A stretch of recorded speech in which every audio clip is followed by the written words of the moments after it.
90년대, 2000년대 그 부흥 강사로 이제 유명하셨 그 권사님이 계셨습니다. 저도 이분의 이제 간증 집회를 어렸을 때 많이 들었는데 원종수 권사님이라는 분이 계셨어요. 특별히 이분이 언제 이렇게 또 간증 집회를 많이 하느냐, 그때가 언제냐면 수능 전이에요. 수능 전. 옛날에 많이 이렇게 들어보신 분들은 알 수도 있겠지만 왜 그러냐, 이분이 서울대 의대를 수석을 졸업하신 그 인재시기 때문에 이제 수능 전에 이분을 모셔놓고 간증을 이렇게 하는 경우를 좀 봤죠. 근데 이분이 간증을 많이 하시지는 않은 것 같아요. 지금은 모르겠지만 그때 당시 미국에서 이렇게 생활을 하셨던 분이라. 근데 녹음 테이프가 있어요. 간증 녹음 테이프를 이제 사람들이 많이 이렇게 듣게 됐죠. 그리고 굉장히 또 90년대, 2000년대만 하더라도 굉장히 유명했던 분입니다. 근데 이분은 어떤 분이냐면은 아버지께서 6.25에 참전을 하셨는데 이제 좀 6.25 전쟁 후에 몸이 좀 많이 안 좋으셨다고 해요. 그래서 이분이 6살 때 아버지를 잃게 됩니다. 그리고 위에는 누나가 이제 3분이 계셨고 이제 아들, 이 4남매가 있었는데 어머니께서 남편을 잃고 나서 이 4남매를 혼자 이렇게 키우시게 됐죠.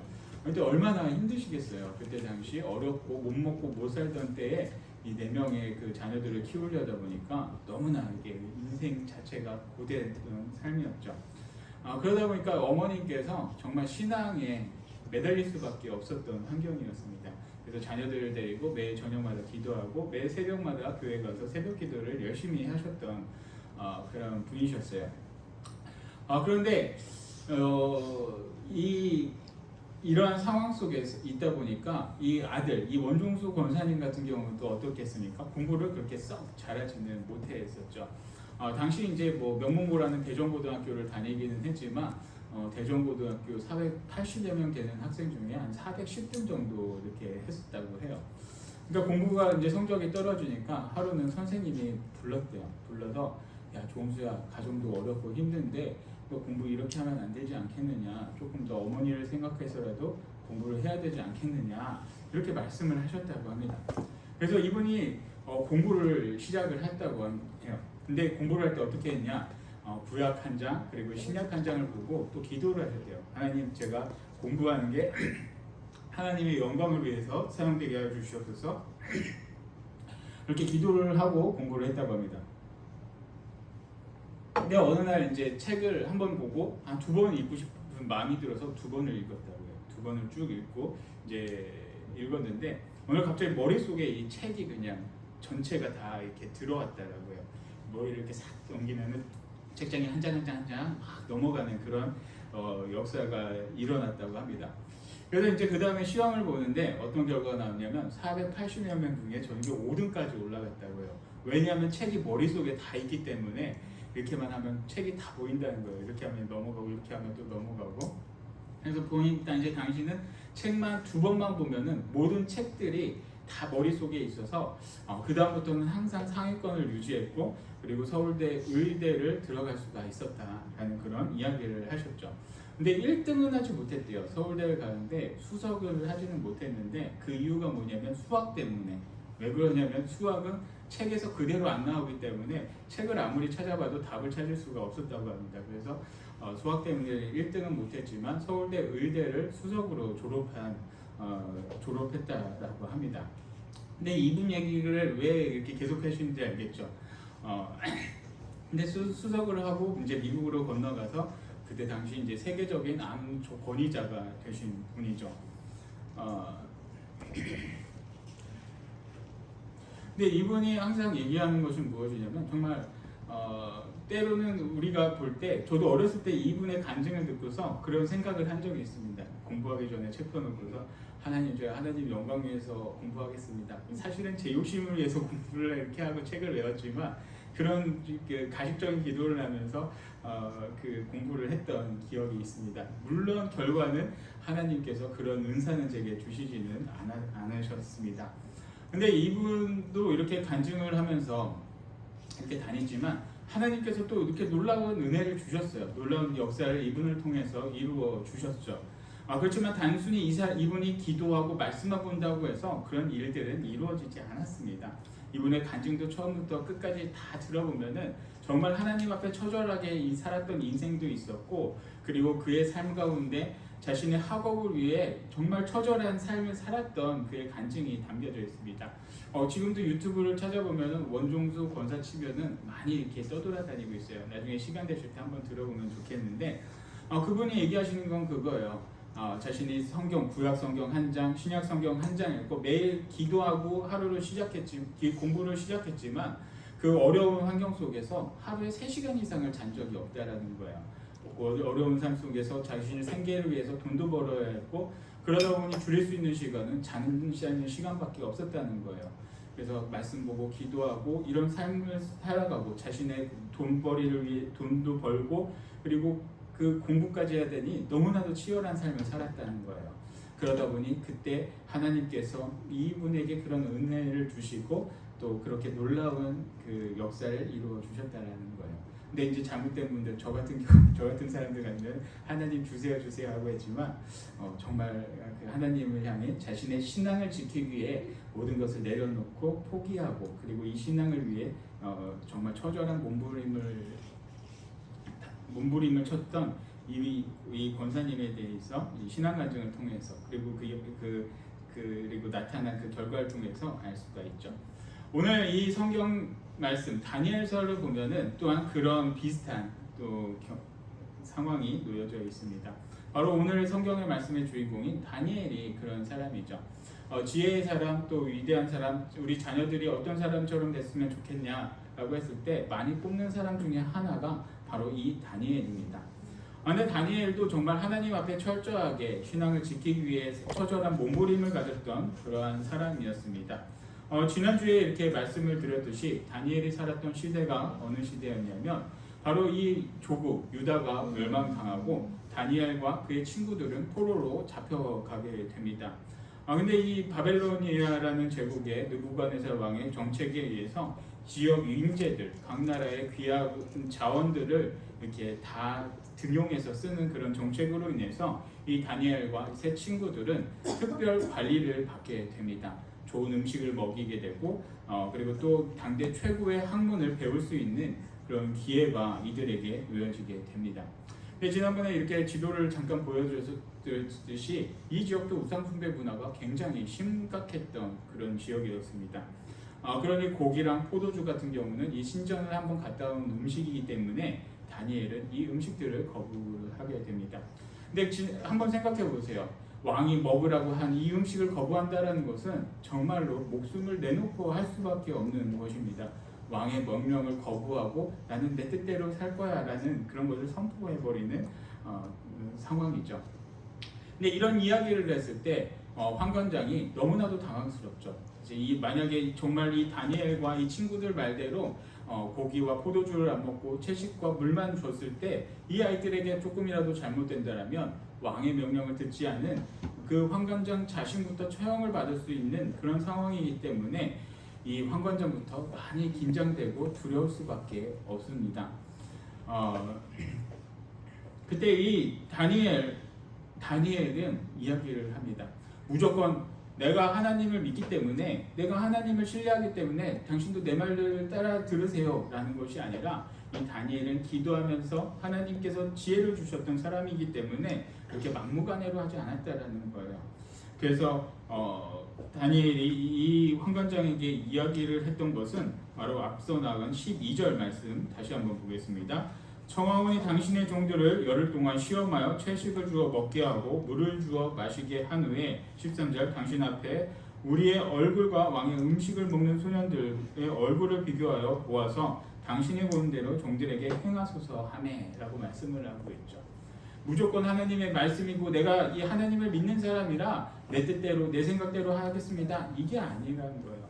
이 사람의 입장도 생각하고 모든 상황을 고려해서 당신들이 주는 음식을 먹을 수가 없으니 내가 채식과 물만 한번 먹어보겠습니다. 그리고 나의 상태를 열흘 동안 한번 봐보시고 그 다음에 어떻게 해야 될지 당신이 결정해서 보시기를, 판단하시기를 바랍니다. 이런 그런 유동성 있는 그런 정반합의 합 같은 그런 말을 다니엘이 하게 된다는 거죠. 여러분 이게 지혜예요. 내가 예수님 믿는다. 그래서 무조건 상대방에게 내 뜻을 말하고 그리고 내 생각대로 주입하는 것이 아니라 그 사람의 상황과 입장도 생각하고 그리고 내가 신앙을 지키기 위해서 또한 나에게도 고진 그런 감내도 내가 있어야 되지만 상대방도 배려할 줄 아는 게 바로 이 신앙이라는 거예요. 그래서 여러분들도 나가서 이야기를 할 때 내가 예수님 믿는다고 뭐 이렇게 신앙을 너무 강조하는 것보다 다른 사람의 상대도 이렇게 고려해서 서로 이야기하면서 조절하는 그런 지혜가 여러분들에게 있기를 바랍니다. 예전에 그런 경우가 있었습니다. 제가 이제 군대에 있었을 때 이제 대대에서 막 회식을 할 때가 있습니다. 군대에서 회식을 하면은 어떻습니까? 술도 놓고 고기도 놓고 이렇게 먹을 걸 풍성하게 이렇게 잔치처럼 벌여놓죠. 근데 이제 저와 이제 교회 다니는 친구들이 몇몇 명 있었습니다. 지난번에 그 헌금도 보냈던 그 김영기 선교사님이라는 분도 저와 같은 이제 군 생활을 하면서 신앙생활을 했던 분인데, 이제 그 중에 한 분이 어떤 사람이 있었냐면 나는 신앙을 지킬 거야 라는 입으로 이렇게 시인했던 그런 친구가 하나 있었습니다. 근데 이 친구에게 그 중대장님이 술을 이렇게 따라 주셨어요. 야, 한잔 해. 이렇게 잔치하고 행사하는데 뭐 술 한 잔 먹을 수도 있지. 어떻습니까? 여러분들 같으면 어떻게 했습니까? 먹을 수도 있지 않겠습니까? 근데 물론 성경에서는 뭐 먹지 말라 이렇게 명확하게는 안 나와요. 전에도 얘기했지만 술에 취하지 말라입니다. 술을 먹지 말라가 아니라 술에 취하지 말라 이렇게 나오는데, 이제 그 친구가 자신은 신앙인이라고 얘기를 하면서 저는 술을 먹지 않겠습니다. 제 신앙 때문에 술을 먹지 않겠습니다. 이렇게 중대장이 주는 걸 다 거부를 하더라고요. 근데 제가 이렇게 딱 볼 때 그 친구의 모습이 참 멋있고 감동이 되었으면 좋겠는데, 그 친구랑 같이 생활하면서 그 친구가 담배를 그렇게 많이 피는 친구였습니다.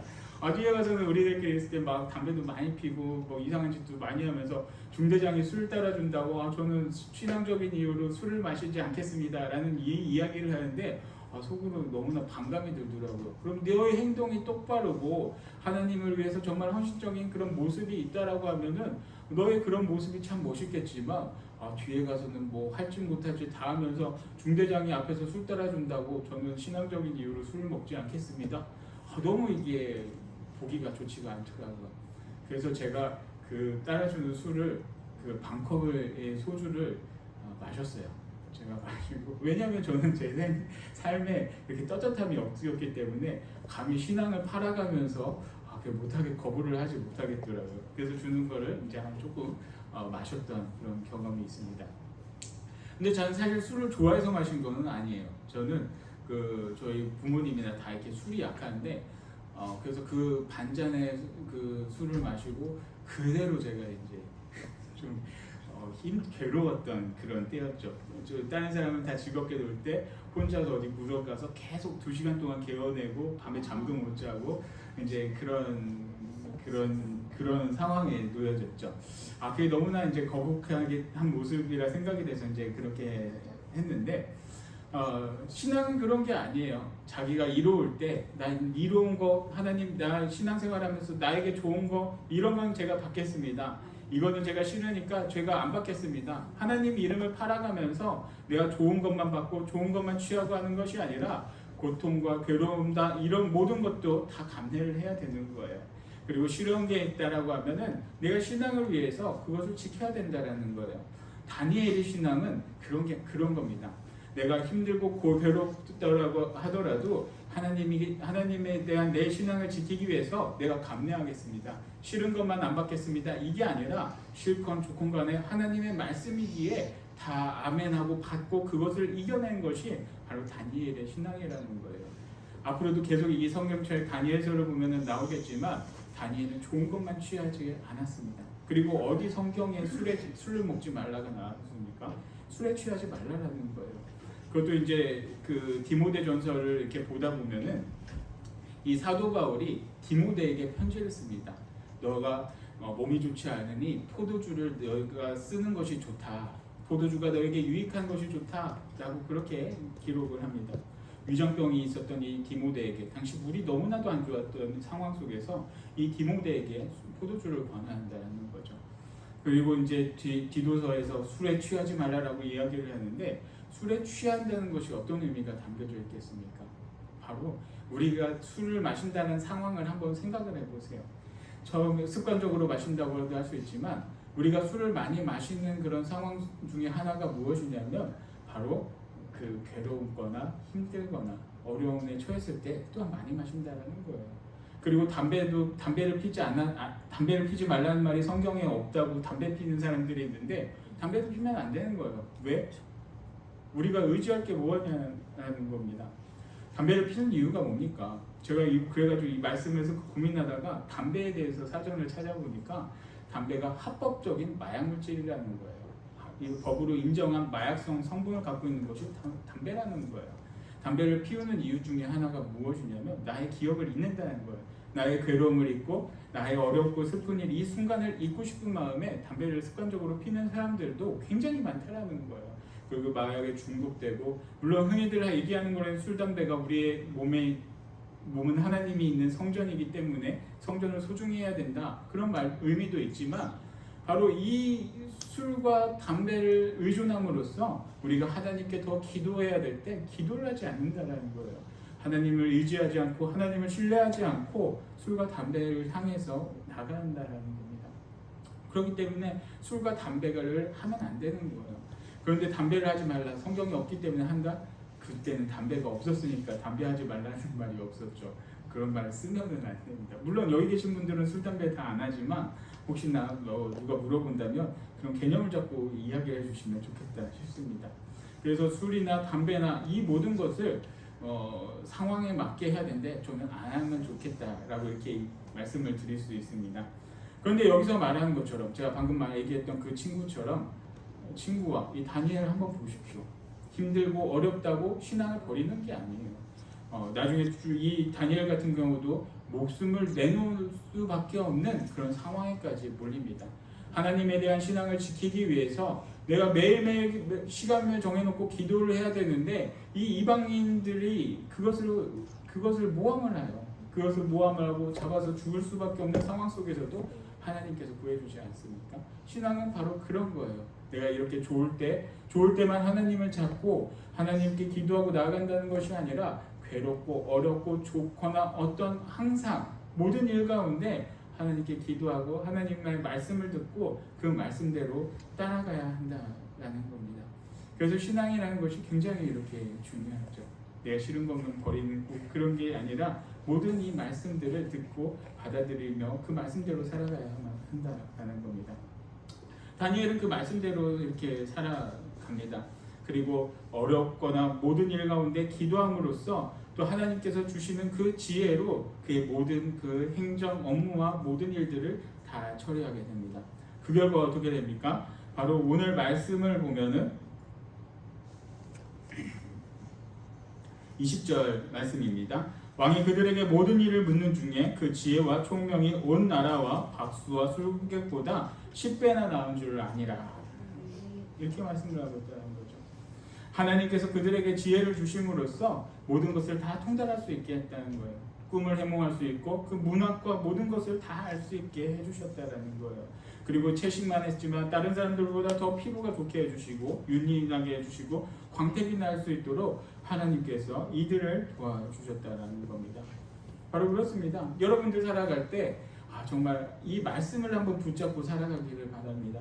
그리고 그 말씀을 붙잡고 살아가면서 하나님을 위해 여러분들의 삶을 헌신해 보세요. 내가 좋을 때만 하나님께 받는 것이 아니라 저는 하나님을 위해서 하나님의 영광을 위해서 이렇게 헌신하겠습니다. 하나님께 이렇게 나아가겠습니다. 이런 것도 결단해 보시기를 바랍니다. 그래서 이 믿음을 지키기 위해 또 하나님을 예배하기 위해 모든 것을 바쳤던 이 다니엘이기 때문에 하나님께서는 이 다니엘을 너무나 축복해 주시고 귀히 사용해 주셨죠. 여러분들이 다니엘서가 1장부터 6장까지가 이 다니엘이 겪은 그 기록들을 말씀을 하고 있습니다. 그리고 7장서부터 보면은 굉장히 난해해요. 굉장히 어렵습니다. 신약의 계시록과 같은 묵시문학으로 들어가는데 여러분들 1장부터 6장까지를 여러분들이 한번 쭉 보시면은 우리가 다니엘 이 1장을 보면서 어린 다니엘, 청년의 다니엘만 생각할 수 있는데 6장쯤 갔을 때의 다니엘은 굉장한 노년의 다니엘입니다. 80이 훌쩍 넘어버린 그런 노년의 다니엘입니다. 근데 여러분들 재밌는 게 무엇이냐면 다니엘이 80이 넘어서까지 왕궁에서 왕 옆에서 이 나라의 모든 일들을 담당했다라는 거예요. 여러분들 한번 생각해 보세요. 오늘날 시대를 갖다가 생각해 볼 때 정말로 놀라운 일들이에요. 오늘날 뭐 대통령만 바뀌어도 정권만 바뀌어도 모든 사람들이 다 교체돼 버려요. 그 청와대니 뭐니 다 바뀌어 버려요. 공무원도 다 바뀌어 버려요. 안 바뀌는지가 않아요. 그런데 그러한 상황 속에서 그곳에서 홀로 남아서 계속 지킨다라는 것은 정말로 엄청난 일입니다. 그런데 하물며 이 다니엘 같은 시대는 어떤 시대냐? 바로 그 대통령 왕만 바뀐 것이 아니에요. 심지어는 왕조까지 바뀝니다. 우리가 앞으로 계속해서 다니엘을 보실 텐데 이 지금 시작했던 거는 그 바벨론의 느부갓네살 왕으로 시작하는데 2장 3장 넘어가면은 바로 페르시아로 넘어갑니다. 바사왕 고레스, 바사왕 다리오로 이렇게 바뀌게 되죠. 왕조까지 바뀌는 거예요. 민족 자체가 바뀌는 거예요. 이 바벨론을 통치하는 그 왕만 바뀌는 게 아니라 나라가 바뀌고 지배하는 민족 자체가 바뀐다라는 거예요. 근데 그 여기 오늘 21절 말씀은 뭐라고 되어 있습니까? 다니엘은 고레스 왕 원년까지 있으니라 라고 말씀을 하고 있죠. 이 고레스 왕은 바벨론의 왕이 아닙니다. 바로 나중에 보면 알 수 있듯이 바로 페르시아의 왕이 이 고레스 왕입니다. 근데 오랜 시간 수십 년의 세월 동안 어떻게 왕궁에 있을 수가 있겠습니까? 그것은 이 다니엘이 엄청난 능력이 있다라는 거예요. 이렇게 왕조가 바뀌고 왕이 바뀌는데 이렇게까지 궁에서 통치를 할 수 있는 사람이 누가 있겠습니까? 누가 있을까요? 우리나라 역사에도 한 명 있죠. 우리나라 역사에도 한 명이 있습니다. 갑자기 문득 생각나는 사람인데 황희정승이 바로 그런 케이스죠. 고려 말에 등용되었지만 조선까지 세종왕까지 여러 왕을 모셨던 이 황희정승이 있습니다. 이 황희정승 같은 경우도 어떻습니까? 바로 그 청렴 결백의 상징으로서 자신의 이익을 위해서 그렇게 행동했던 사람이 아니었습니다. 그러다 보니까 왕이 바뀌어도 오랜 시간 동안 죽을 때까지 왕궁을 드나들고 왕에게 편지까지 썼다고 해요. 저 이제 더 이상 일하지 못하겠습니다. 저 이제 그만두겠습니다. 그래도 불렀어요. 왕이 불러서 너 일해. 그래서 죽을 때까지 왕궁에서 일했던 사람이 세종대왕이었죠. 근데 이 다니엘 같은 경우는 그것보다도 더 상황이 달랐습니다. 왜? 왕권만 민족은 그대로 있는 것이 아니라 이 다스렸던 민족 자체가 바뀌었던 그런 시대였기 때문이죠. 민족이 바뀌었는데 우리나라에서 일본이 우리나라 일제강점기 때 들어왔을 때 그때도 왕권을 지켰던 사람이 누가 있겠습니까? 없다라는 거예요. 여기 붙고 저기 붙고 그랬던 사람이면 몰라도 이 다니엘은 그렇지 않다라는 거예요.